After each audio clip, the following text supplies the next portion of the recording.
gambaran berikut yang menunjukkan perbedaan antara mitosis dan meiosis kecuali ... Nah, menurut teori sel, yaitu semua sel yang hidup akan berasal dari sel yang ada sebelumnya. Pembentukan sel-sel baru terjadi secara meiosis maupun mitosis atau disebut dengan pembelahan sel. Pembelahan sel mitosis terjadi di sel-sel tubuh dan meiosis terjadi pada kromosom seks atau disebut dengan organ reproduksi atau disebut juga dengan sel gonad. Siklus sel sendiri ada dua, yaitu interfase, yaitu persiapan untuk pembelahan sel, dan proses mitotik antara proses meiosis dan mitosis.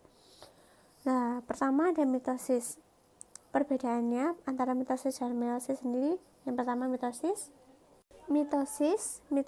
terjadi pada sel tubuh atau autosom yang sedang melakukan perbanyakan diri. Kemudian hanya terdapat satu tahap pembelahan, yaitu satu siklus pembelahan sel.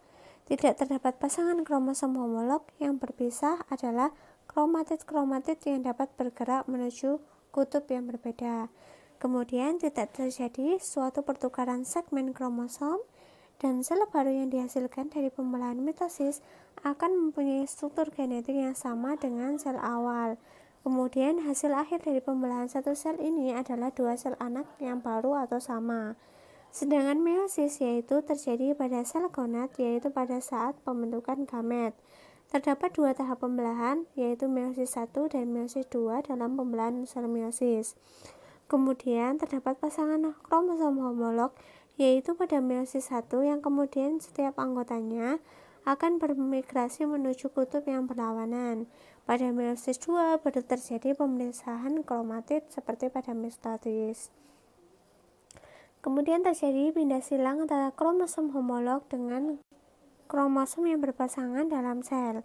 Kemudian sel yang dihasilkan melalui proses meiosis akan mempunyai jumlah kromosom separuh atau setengah dari sel semula. Kemudian hasil akhir dari pembelahan satu sel adalah 4 sel baru yang akan mempunyai jumlah kromosom separuh dari sel induknya. Jadi perbedaan antara mitosis dan meiosis yang salah atau yang kecuali yaitu pada sel anak mitosis mempunyai sitoplasma, sedangkan sel anak meiosis tidak mempunyai sitoplasma.